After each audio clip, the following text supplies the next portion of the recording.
আজ কথা বলবো সেই অমর কথাশিল্পী শরৎচন্দ্র চট্টোপাধ্যায়কে নিয়ে। তো তার বাড়ি যেতে গেলে হাওড়া জেলার দেউলটি স্টেশন থেকে পানিত্রাসের দিকে যে রাস্তাটা যাচ্ছে NH6 বা হাই রোড ক্রস করে সে রাস্তায় যেতে হবে। তার সেই মোড়, এই মোড় দিয়েই শরৎচন্দ্রের বাড়ি যেতে হবে এবং এখানে তার সাইনবোর্ড আছে। আর এই মোড়টা আছে, এই মোড় দেখতে পাচ্ছেন চৌমাথা মোড়। এই মোড়ের পাশ দিয়ে এই যে স্ট্যাচুটা আছে শরৎচন্দ্র চট্টোপাধ্যায়ের, স্ট্যাচুর পাশ দিয়ে চলে যেতে হবে। আর এই যে সেই গ্রামের সেই দৃশ্য, মানে এই যে স্ট্যাচুটা দেখতে পাচ্ছেন আর সেই সুন্দর যে গ্রাম, এখানে আপনি যদি আসেন তাহলে বুঝতে পারবেন যে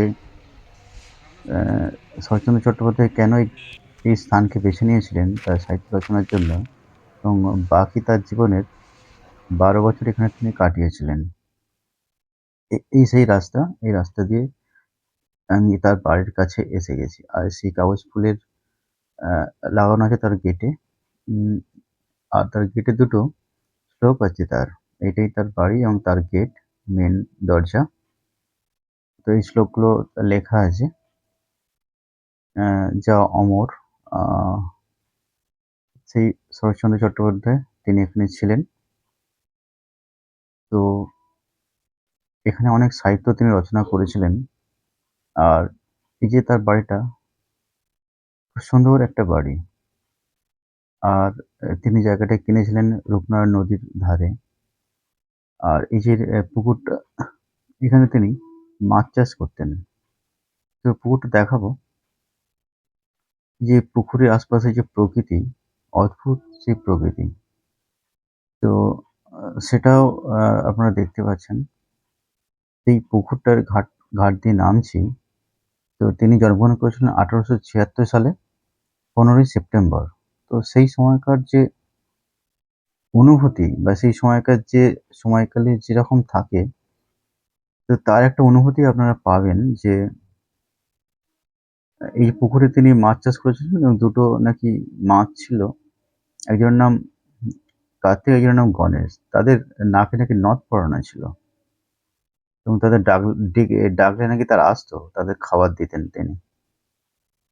এই যে পুকুর ধার দিয়ে যে তার বাড়িটা দেখা যায়, কাগজ ফুলের সৌন্দর্য আর তার গেটের সামনে এই যে লাগানো অদ্ভুত সুন্দর একটা বাড়ি।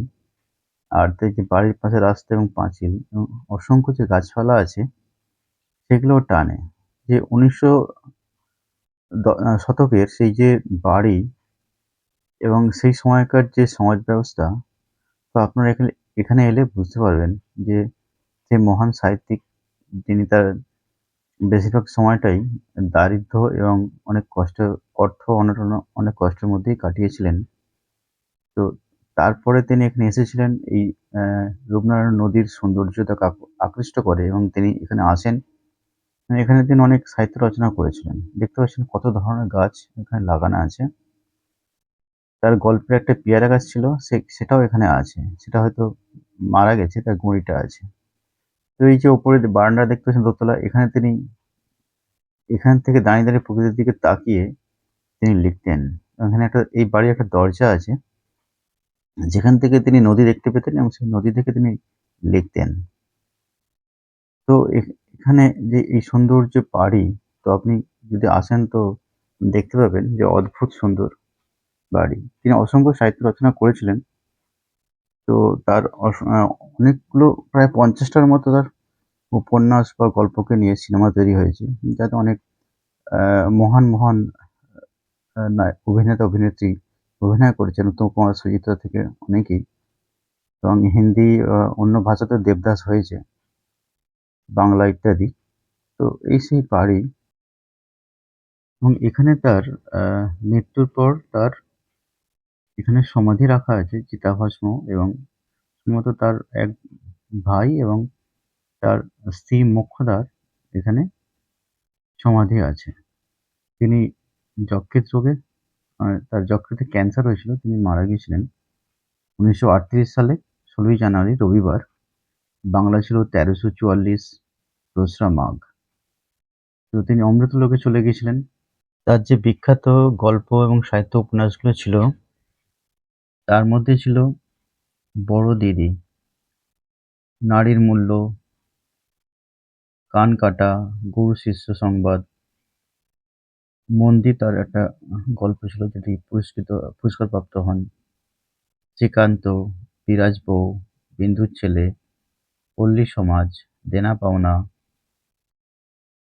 পণ্ডিত মশাই, বিপ্রদাস, ষোড়শী, চন্দ্রনাথ, শেষ প্রশ্ন, বিজয়া ইত্যাদি তার উপন্যাস।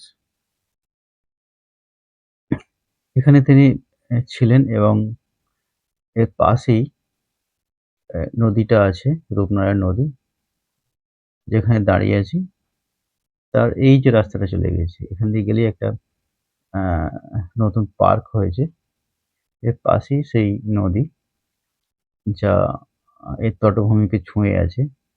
তো একসময় তিনি এখানে যে সাহিত্য লিখতেন তার বাড়ির জানলায় দাঁড়িয়ে এসে নদী দেখতে পেতেন এবং সেখান থেকেই তার প্রেরণা এবং উৎসাহিত হতেন এবং তিনি লিখতেন। তিনি এই বাড়িতেই নেতাজি সুভাষচন্দ্র বোস থেকে অনেক স্বাধীনতা সংগ্রামী এসেছিলেন এবং তারা এখানে অনেক মিটিং আলোচনা করতেন।